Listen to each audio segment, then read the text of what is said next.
오늘 저녁에 주시는 말씀 시편 147편 1절에서 20절까지입니다.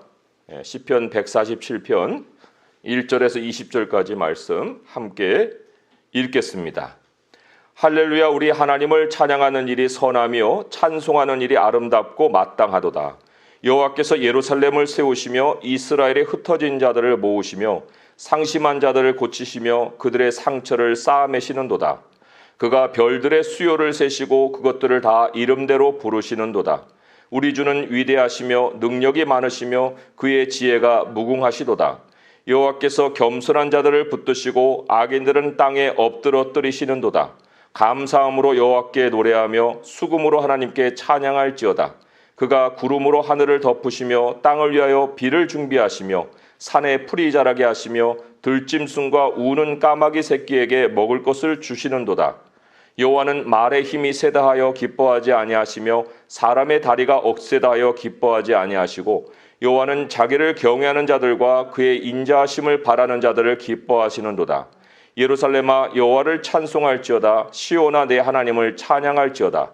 그가 내 문빗장을 견고히 하시고 내 가운데 있는 너의 자녀들에게 복을 주셨으며 내 경내를 평안하게 하시고 아름다운 밀로 너를 배불리시며 그의 명령을 땅에 보내시니 그의 말씀이 속히 달리는도다. 눈을 양털같이 내리시며 서리를 재같이 흩으시며 우박을 떡 부스러기같이 뿌리시나니 누가 능히 그의 추위를 감당하리요. 그의 말씀을 보내사 그것들을 녹이시고 바람을 불게 하신즉 물이 흐르는도다. 그가 그의 말씀을 야곱에게 보이시며 그의 율례와 규례를 이스라엘에게 보이시는도다. 그는 어느 민족에게도 이와 같이 행하지 아니하셨나니 그들은 그의 법도를 알지 못하였도다. 할렐루야. 아멘. 네, 나는 하나님께 진정한 의미로 내 인생을 맡겼는가는 질문으로 오늘 말씀을 시작합니다. 이 질문에 확신 있게 답이 안 되면 내가 하나님께 나의 삶을 드렸다라는 것이 확신이 서지 않으면 아직 하나님이 누구신가, 또 사람은 무엇인가 라는 것을 잘 모른다고 할 수가 있습니다. 하나님께 내 삶을 맡기지 않은 만큼이 고생입니다. 그런 걸 이제 생고생이라고 그래요. 생고생은 하지 않아도 좋을 고생을 하는 겁니다.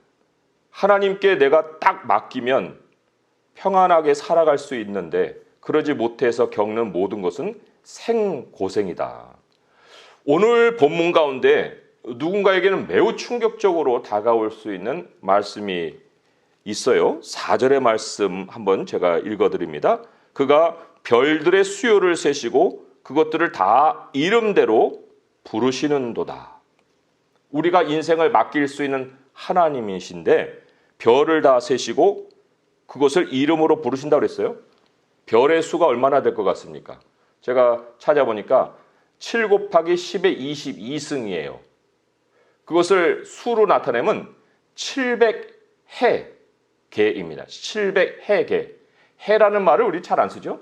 조 다음이 경이고 경 다음에 해예요.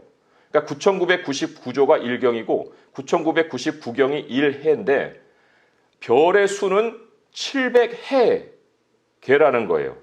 이게 상상이 됩니까? 제가 오늘 컴퓨터 PC로 계산기를 해보려고 했더니 계산기도 1000조까지밖에 나타나지 않습니다. 그 이후로 경을 표시를 못해요. 그런데 하나님은 그 별을 다 세신다. 이 700해 개라는 것도요, 구획을 정해서 표본으로 만들어 갖고 대충 추정한 것이지 정확하게 센 것이 아닌데 하나님은 별들의 수요를 세시고 그것을 이름으로 부르신다. 하나하나의 속성을 다 아신다고 하신 거예요. 그 700해 개의 별들의 속성을 아신다. 근데 지금 세상의 인구라 봐야 몇 명입니까? 70억? 제가 70억을 700해하고 비교해 봤더니 0점 해놓고 그 000 그게 15개가 있고 거기에 2를 붙여서 퍼센테이지예요. 0.1%도 아니고 0.01도 아니고 0점 해놓은 다음에 0을 15개 쓰고 2를 쓰고 그 퍼센테이지를 붙여야 그게 70억이에요. 그 먼지만도 안 되는 그런 수의 인구를 하나님이 왜 모르시겠어요? 시편의 139편 2절을 보면은 주께서 내가 앉고 일어섬을 하시며 멀리서도 나의 생각을 밝히 아신다 그랬습니다. 하나님이 보이는 것만 수를 세시는 분이 아니라 보이지 않는 우리의 생각을 읽으시는 분이에요. 그만큼 하나님은 능력이 있으시고 전능하시고 전지하신 분이라는 것입니다. 이 하나님이 우리에게 거듭해서 말씀하시는 것이 그래서 두려워 말아라. 내가 있다 두려워 말아라. 그 말씀 가운데 대표적인 말씀 하나를 읽어드리면 누가복음 말씀인데 누가복음 12장 6절에서 7절의 말씀이에요. 참새 5마리가 2아사리온에 팔리는 것이 아니냐. 그러나 하나님 앞에서는 그 하나도 잊어버리시는 바 되지 아니하는도다. 너희에게는 심지어 머리털까지도 다 세신 바 되었나니 두려워하지 말라. 너희는 많은 참새보다 더 귀하니라. 여기 머리털 나오는데 머리털은 2~30만 밖에 안 돼요. 그 뭐 세는 거는 금방이죠. 우리가 뭐 한참 세겠지만 하나님께는 생각도 아시고 또 참새도 하나님이 허락하지 않으면 떨어지지 않고 잊어버리지 않고 왜 너는 자꾸 두려워하니? 하고 하나님이 이렇게 반문을 하십니다. 그러니까 내가 하나님께 인생을 맡겼다고 하면은 이러한 하나님께 인생을 맡긴 거예요. 그걸 우리는 알아야 됩니다. 실감이 안 돼서 그렇지 우리 수준이니까 잘 안 되는 거죠. 하나님이 알려주신 대로만 생각하면 이게 굉장히 충격적인 말씀이라는 거예요. 매우 충격적입니다. 야, 내가 믿는 하나님이 정말 이런 분이셨어? 아니, 이런 분에게 내가 인생을 못 맡겼다는 거예요, 여태까지? 이걸 한번 곱씹어 보세요. 얼마나 내가 하나님께 인생을 안 맡겼다는 것이 충격이고 이런 하나님이 이런 모습을 나에게 가르쳐 주셨는데 그 하나님을 우상 취급했다는 것이 또한 충격적인 것입니다. 사람이 하나님께 자기를 맡겼다고 하게 되면 그 표시가 나타나게 돼 있습니다. 그 표시를 오늘 말씀으로 이제 돌아오게 되면 2절의 말씀에 그 표시가 나와요. 그 표시가 여호와께서 예루살렘을 세우시며 이스라엘의 흩어진 자들을 모으시며 뭐 이게 무슨 표시입니까? 하겠죠? 이게 뭐냐면 하나님의 우선순위입니다. 하나님은 예루살렘을 세우고 이스라엘의 흩어진 자를 모으시는 거에 모든 전력을 기울이고 계십니다. 그 전능의 능력이 교회를 세우고 자기 백성, 흩어진 백성을 모으시는 데 다 쏟아부어 있다는 거예요. 하나님을 자기 인생의 주로 삼고 나의 인생을 하나님께 완전히 맡긴 사람은 하나님의 우선순위가 나의 우선순위가 되는 거예요. 하나님이 하시는 일에 동참을 하게 돼 있습니다. 우리가 한번 주변을 이렇게 보시면 뭐 지금의 상황도 마찬가지지만 땅을 아름답다? 물론 뭐 꽃이 피고 뭐 그런 것을 보면 아름답기도 하죠. 근데 근본에는 땅은 아름다운 것이 아니에요.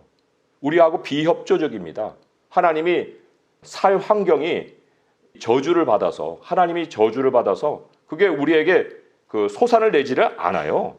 환경은 비협조적인 것이에요. 영의 세계는 어떻습니까? 밝아요? 영의 세계도 매우 어두워요. 어둠의 영들이 다 땅에 내려와 있습니다. 그리고 사람들의 상태를 성경은 뭐라고 하냐면 죽은 사람들이라고 하죠. 죽은 존재들이 돌아다니는 세상이라고 얘기를 합니다. 그런데 그럼 하나님이 그 땅에서 떠나가셨느냐? 에덴을 지으시고 하나님이 함께 하신 이후로 하나님은 땅을 떠나신 적이 없으십니다. 하나님은 착착착착 계획대로 교회를 세워가십니다. 이거를 누가 방해를 하겠습니까? 사탄이 인간을 다 노예로 만들었죠? 그래서 성공했어요? 성공을 못했습니다. 하나님이 흩어진 백성들을 모으시는 일을 사단이 막지를 못합니다. 사탄이 인간은 굴복시켰지만 하나님을 굴복시키지는 못한 거예요. 그러니까 우리가 땅에서 이겨갈 수 있는 길, 우리가 땅에서 생존할 수 있는 길, 이 죽은 자들만 돌아다니는 이 세상에서 생명 있는 자로 살아갈 수 있는 그 길, 그게 바로 하나님의 우선순위에 동참을 하는 겁니다. 그거를 마태복음에서는 뭐라고 했어요? 너희는 먼저 그의 나라와 그의 의를 구하라 그랬잖아요. 찾아다녀라, 구하라. 그리하면 이 모든 것을 너희에게 더하시리라. 다른 모든 것이 다 하나님이 교회를 세우고 하나님이 자기 백성, 흩어진 백성들을 모으는 일에 협조한다는 겁니다. 협조 안 하던 것들도 다 협조하게 돼 있다는 거예요. 그리고는 내일 일을 위해 염려하지 말아라. 내일 일은 내일이 염려하고 한날의 괴로움은 그날로 족하다. 하나님이 우리에게 삶의 방식도 또 시간을 보는 지혜도 가르쳐 주셨습니다. 우리가 성경에 기록되어 있는 많은 구원 사건들을 이제 기억을 하죠. 대표적인 것이 이게 출애굽 사건인데 출애굽 사건도 그거예요. 바로의 세력에서 빼내시고 자기 백성을 사단의 수중에서 빼내시고 이스라엘을 세우시잖아요. 교회를 세우시고 그들을 모아 데리고 가서 약속의 땅에 두시잖아요. 흩어진 백성들을 하나님의 땅으로 인도해 가시는 그러한 역사예요. 그 역사에 동참을 하는 사람이 복이 있는 거고 그 역사를 오늘도 따라가는 사람이 그 생존의 길에 있는 겁니다. 제가 이런 질문을 한번 던져봤어요. 코로나에서 생존하는 길이 뭘까? 코로나를 어떤 식으로 보느냐에 따라 생존책이 달라지겠죠. 가장 순수한 방식은 방역이에요. 방역을 잘해서 코로나에서 생존하는 겁니다. 근데 그건 순수한 차원이라고 그랬어요. 왜 순수한 차원이라고 했느냐?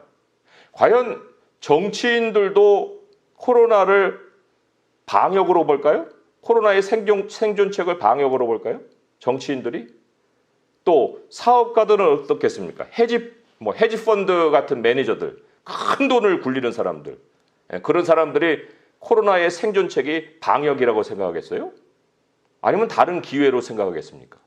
그러면 누구도, 정치인들도, 돈 버는 사람들도 지금 이 문제 해결이 방역에 있는 것이 아니다라고 생각하고 있다고 하면 우리는 영적으로 우리의 이유를 한번 따져봐야 되지 않겠어요? 우리의 생존책은 뭘까? 교회의 생존책이 방역이에요? 교인들의 책임이 방역입니까? 그런 정도에서 우리는 그냥 세상을 이렇게 도닥이면서 사는 거예요? 우리가 세상 사람들보다 더 깊이 있는 지혜가 없습니까? 하나님도 방역에 힘쓰실까요? 하나님이 우리를 생존하게 하시는 방식으로 야, 너 방역 잘해. 그래야 너 살아나. 그게 하나님이 지금 이 코로나를 우리에게 허락하신 이유겠느냐 그런 얘기입니다. 그러니까 우리가 마스크 잘 쓰고 건강을 유의하는 것은 중요한 일이에요. 그렇지만 그거 잘한다고 생존합니까? 그게 우리의 생존책이 아니라는 겁니다. 성경을 보니까 전염병만 온 사례가 거의 없어요. 전염병하고 같이 오는 두 쌍이 있는데 칼과 기근입니다. 아예 하나님이 재앙을 작정하신 곳에는 세 개가 다 쏟아져요. 전염병, 기근, 그리고 칼. 아마도 지금 중국의 그런 상황이 벌어질 수도 있습니다. 전염병 돌았죠? 홍수가 막 나와서 이제 농작물들이 다 피해가 갔기 때문에 기근이 올 수가 있어요. 그리고 지금 남중국해에서 지금 미국하고 충돌 직전에 있잖아요. 그걸 보면은 뭔가 하나님이 벌이시는 일이 있는가 하고 우리가 생각해 볼 수 있어요. 그런데 그 칼은 아니더라도 기근은 반드시 따릅니다. 전염병과 기근. 한번 성경 찾아보세요. 굉장히 많이 나옵니다. 왜 기근이 찾아올까? 그거는 전염병이 돌면은 지금도 경제활동 못 하잖아요. 경제활동을 못함에 따라서 위축이 되죠, 삶이. 그럼 필연적으로 따르는 결과가 기근이에요. 기근 다음에는 가난이 찾아오는 거죠. 그러면 그런 순서를 보더라도 우리들이 어디다가 생존책을 두어야겠습니까? 그냥 방역입니까? 그러지 않잖아요. 그런 것들을 우리가 성경에서 지혜를 얻는다고 할 때 그 이상의 차원이 있는데 그것은 이제 환경을 어떻게 바꿔갈 것이냐라고 하는 생존책이라고 한다고 하면 근본의 생존책은 영적인 현실을 봐야 하는 거예요. 하나님이 왜 이 어려움을 지금 우리에게 허락을 하셨을까? 지금 전 세계를 지금 진동시키는 일을 하신 거거든요. 그럼 성경은 거기에 대해서 무엇라고 답을 할까? 땅이 흔들릴 때 우리가 눈을 들어서 깨달아야 될 아주 중요한 영적 현실이 무엇일까? 그것이 학개서에 나와 있어요. 제가 학개서 2장 5절에서 9절까지 말씀을 제가 읽어드립니다. 구약성경 1311쪽에 있는데 학개서 2장 5절에서 9절까지 말씀이에요. 제가 읽습니다. 너희가 애굽에서 나올 때 내가 너희와 언약한 말과 나의 영이 계속하여 너희 가운데 머물러 있나니 너희는 두려워하지 말지어다. 여기도 두려워하지 말라는 말이 나옵니다.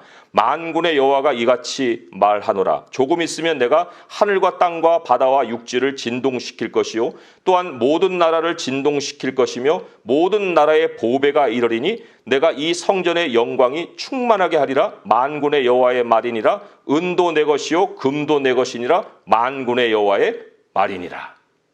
여기 두 가지 주목해야 될 것이 뭐냐면 전 세계를 진동시키는 사건이 벌어질 때 첫째 일어나는 일이 부의 이동입니다. 부의 이동은 조금 이따가 설명할 거예요. 그런데 왜 부가 이동하느냐? 그 이유는 하나님의 성전의 영광 때문에 그래요. 나중 영광이 이전 영광보다 더 크다 그랬죠. 나중 이 성전의 영광에 충만하는데 그것이 나중 영광, 이 성전의 나중 영광이 구절은 안 읽었네요. 참, 제가 읽습니다. 이 성전의 나중 영광이 이전 영광보다 크리라. 만군의 여호와의 말이니라. 내가 이곳에 평강을 주리라. 만군의 여호와의 말이니라. 성전이에요. 교회. 하나님이 흩어진 백성들을 모으시는 그 일을 행하신다는 겁니다. 이게 하나님의 나라와 의를 먼저 구하시는 하나님의 일이시잖아요. 사탄은 혼란을 통해서 자기 목적을 이루려고 합니다. 그래서 이제 빅브라더의 세상이 이제 올 거예요. 성경도 그것을 예언을 하고 있기 때문에. 그런데 그게 또 자기 꾀에 넘어가는 일입니다. 하나님이 사탄에게 밀리는 일이 없어요. 그거 뭐 두려워할 것도 없어요. 왜요? 하나님이 말씀하시기를 하나님의 성전의 나중 영광이 이전 영광보다 크다고 했거든요. 교회가 쪼그라들어야 되는데 쪼그라들지 않아요. 빅브라더가 뭐 이렇게 다스리면 우리는 다 토굴 속에 살아야 될 것 같은데 하나님은 그렇게 얘기를 안 하고 계세요. 성전의 영광, 나중 영광이 이전 영광보다 크다. 근데 우리가 알아야 될 것이 여기서 말하는 성전이 종교를 말하는 것이 아니라는 것입니다. 오히려 종교로서의 교회는 죽어요. 이 영적인 죽음입니다. 뭐 중세를 거쳐서 캐톨릭이 죽은 것도 결국 영적인 죽음이에요. 세력도 잃었지만. 그런데 개신교도 마찬가지예요. 하나님이 말씀하시는 이 성전이 그런 형태적인 종교로서의 기독교가 아닙니다. 여기서 말씀하시는 성전, 너의 몸이 나의 성전인 줄 알지 못하느냐 하는 말씀을 하셨듯이 진리를 붙드는 사람들, 그 사람들의 삶까지 이게 성경이 얘기하는 그 성전입니다. 그런 사람의 삶에는 반드시 부흥이 찾아온다는 거예요. 20대에 믿었던 신앙인의 그 모습보다 40대, 50대에 믿는 그 모습이 훨씬 더 평강이 있다고 그랬잖아요. 부흥이 있고 부가 이동한다고 그랬습니다. 부가 누구에게 쏠리는 거예요? 은도 내 것이요 금도 내 것이라. 그러니까 20대에는 가난을 겪었더라도 40대는 나눠주는 삶을 살게 하신다는 약속이 바로 이 성전의 약속입니다. 근데 누구에게 그런 약속을 주셨다고요? 하나님의 우선순위를 따르는 자에게. 하나님의 우선순위를 따르는 사람은 절대로 망하지 않습니다. 망하지 않습니다. 나중 영광이 이전 영광보다 큽니다. 그럼 그 사람들을 우리가 이제 오늘 시편에서 발견을 해야 되잖아요. 누굴까 그 사람들이? 그런 사람들의 속성을 우리가 또 주목해 볼 때 특징이 있었어요. 굉장한 특징이 있습니다. 먼저 5절에서 6절을 보니까 이런 특징이 있어요. 우리 주는 위대하시며 능력이 많으시며 그의 지혜가 무궁하시도다. 여호와께서 겸손한 자들을 붙드시고 악인들은 땅에 엎드러뜨리시는도다. 여기 겸손한 자들이 나오죠. 하나님께 순복하는 자들, 이렇게도 우리가 뜻을 풀어볼 수가 있습니다. 겸손한 자들, 하나님께 순복. 뭐를 순복하겠어요? 하나님 행하시면 제가 따라가리이다. 하나님 나라와 의를 먼저 구하리이다. 그게 겸손한 모습이죠. 코로나 위기에 이 생존하는 유일한 길이 있다고 하면 이때를 계기로 해서 정말 좋은 기회입니다. 많은 활동이 우리에게 제약이 되었다고 해서 모든 기회가 없어진 것이 아니라 최대의 기회가 우리에게 찾아왔는데 그게 뭐냐? 철저하게 하나님을 믿는 믿음을 회복하는 기회예요. 11절의 말씀을 제가 읽어볼게요. 여호와는 자기를 경외하는 자들과 그의 인자하심을 바라는 자들을 기뻐하시는도다. 이거를 우리가 기회로 잡아서 그래, 다른 아무것도 두려워하지 말고 하나님만 두려워해야겠다. 또 하나님의 인자하심만을 바라야겠다. 이게 이 코로나가 우리에게 준 정말 일생일대의 기회입니다. 100가지 중에 뭐 옛날에는 뭐 2가지, 3가지 기도하고 그냥 뭐 대충 살았다 가면은 이 기회에 100가지 중에 100가지를 다 하나님께 맡기는 거예요.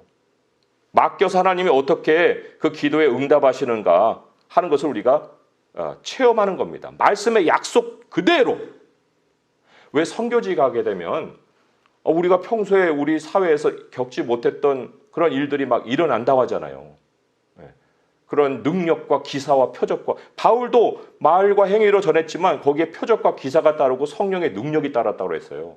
그럼 왜 어떤 환경이었길래 지금은 아니고 그때는 걸까? 그 차이가 어디에 있느냐면 이 어려움이라는 거예요. 어려움.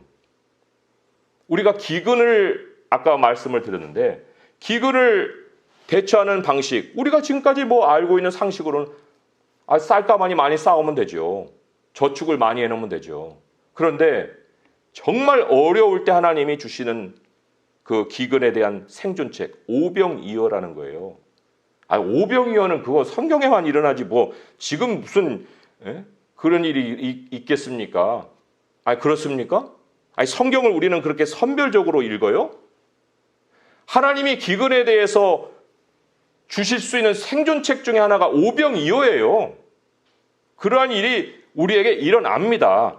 성경에만 있는 기적이 아니에요. 성경에 기록되어 있는 모든 것은 우리에게 현실입니다. 그러니까 말씀을 믿는 자에게 이런 일이 일어난다는 거예요. 10절에 보게 되면 그것이 자기 것으로 생존하는 사람이죠.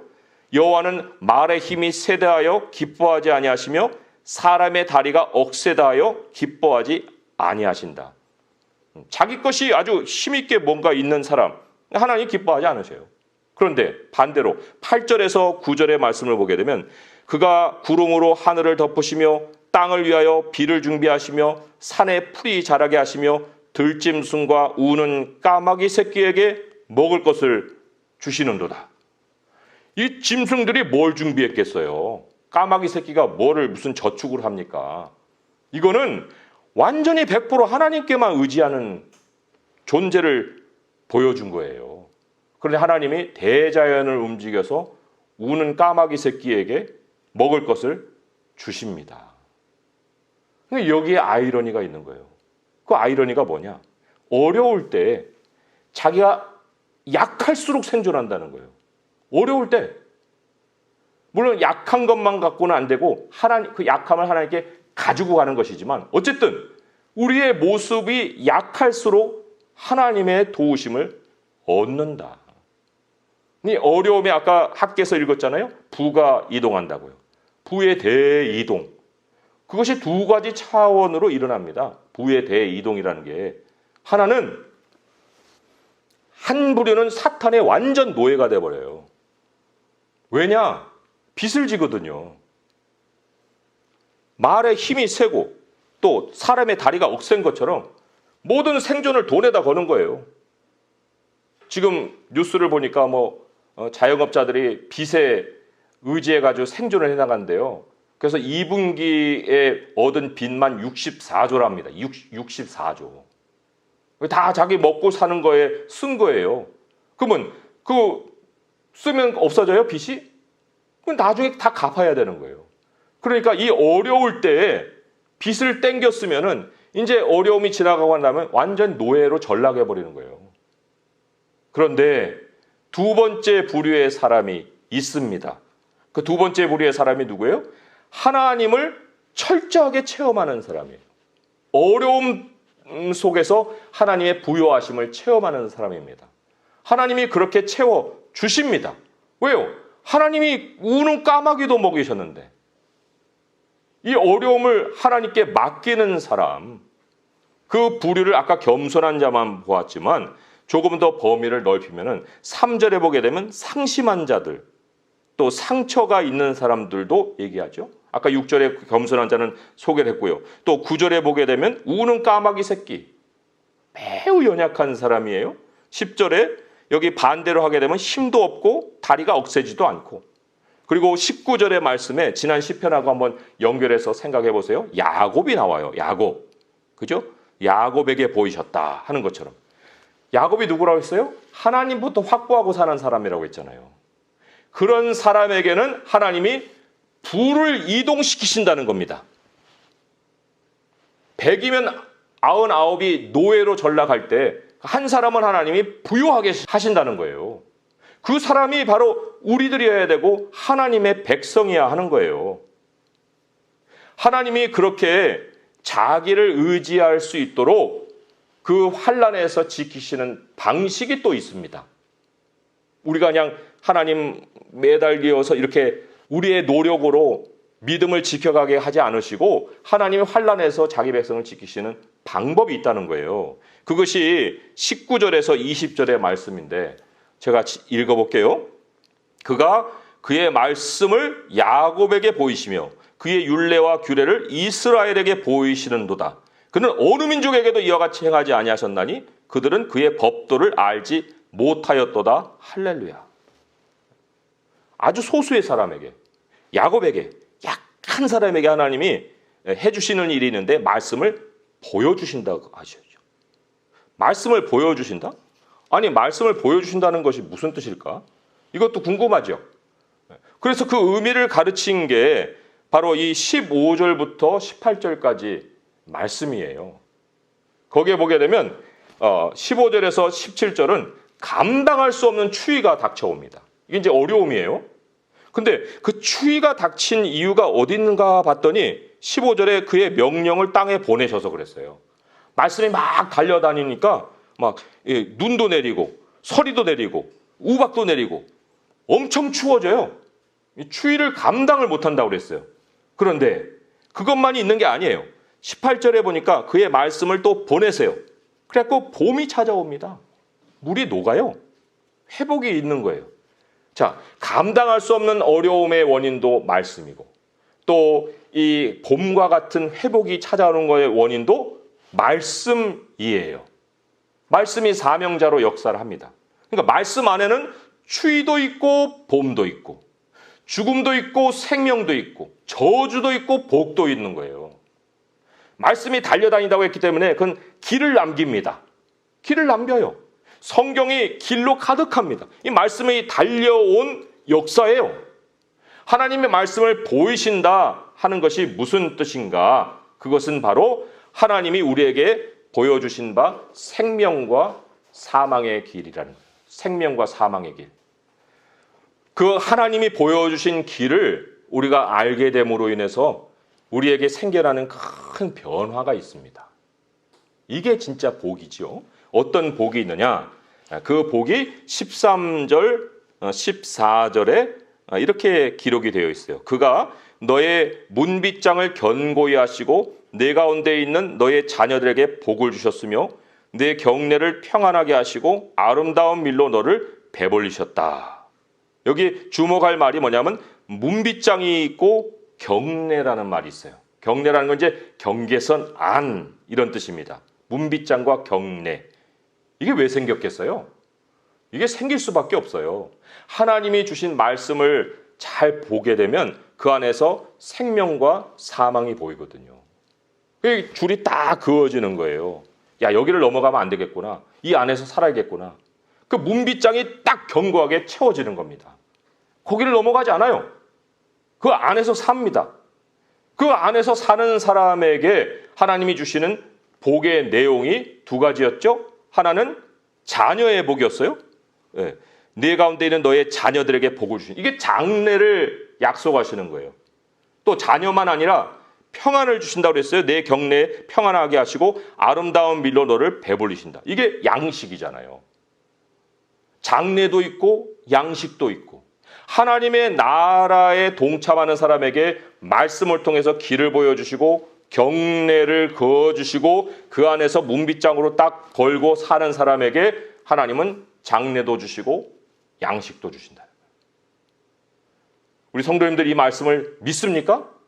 이 말씀을 믿고 살아야 되는 거예요. 이때가 이 말씀을 체험할 수 있고 또 우리의 경례를 견고하게 하나님이 줄로 재어준 아름다운 구역을 우리가 발견하고 확보하고 지켜갈 수 있는 절호의 기회라 하는 것입니다. 말씀이 안 보이면 죽어요. 오늘 말씀의 마지막 절이 그러잖아요. 그 어느 민족에게도 이와 같이 행하지 아니하셨도다. 그들은 그의 법도를 알지 못하였도다. 이 사람들은 죽는다는 겁니다. 이걸 통해서 저는 이런 결론을 또 얻을 수 있었어요. 하나님은 대중을 상대로 살리지 않으시는구나. 하나님은 그 대중 속에서 하나님의 백성을, 흩어진 백성들을 모으시고 생존하게 하시는구나. 그 성경은 남은 자의 이 기록이고 남은 자의 구원을 우리에게 약속을 하고 있습니다. 말씀을 맺습니다. 우리에게 지금 어렵고 힘겨운 시간이 흐르고 있습니다. 하지만 말씀드렸듯이 일생일대의 기회입니다. 그동안에는 맡기지 않았던 것도 하나님께 맡기십시오. 그동안에 기도하지 않았던 것도 하나님께 기도하세요. 그리고 이때 우리들의 삶의 방식을 견고하게 하나님 앞에 세우면 그 기간이 지나간 다음에 우리는 하나님만 섬기고 살아갈 수 있는 순전한 하나님의 종이 될 것입니다. 세상에 노예로 있다가도 하나님이 그 노예에서 해방하셔서 하나님만 섬기면서 하나님의 영광을 위해서 살아가게 해주실 줄 믿습니다. 반드시 우리 하나님을 의지하는 자는 살아납니다. 겸손하게 우리 하나님께 찾아나가서 기도하고 오늘도 우리들이 그 전능하신 하나님, 모든 것을 알고 헤아리시고 내 생각까지 아시는 그 하나님께 우리들의 사정을 드리고 기도할 수 있는 성도들 될 수 있기를 주님의 이름으로 축원드립니다. 기도하겠습니다. 하나님 아버지 감사합니다. 저희들에게 어려움을 주셔서 감사합니다. 그동안에 안일했던 저희들의 삶을 돌아보게 하셔서 감사합니다. 하나님 아버지, 저희들은 부족하오나 하나님은 전능하신 분이시오니 우리 주님을 온전히 의지하고 살게 하여 주옵소서. 오늘도 저희들이 그동안에는 하지 않았던 그러한 기도라도 아버지 앞에 온전히 바치게 하시고 염려를 우리 마음속에 품고 사는 것이 아니라 다 아버지께 알려서 우리 하나님이 기적으로 행하시는 일까지도 체험하는 시간이 되게 하여 주옵소서. 아버지 하나님, 우리들이 또한 우리 자신만 알고 살지 않게 하시고 우리들이 정말 기도해 줘야 될 우리들의 형제들, 자매들 위해서도 함께 기도하며 우리 주님이 베푸시는 능력과 기적을 함께 체험할 수 있도록 인도하여 주시옵소서. 우리 주 예수 그리스도의 이름으로 감사하며 기도합니다. 아멘.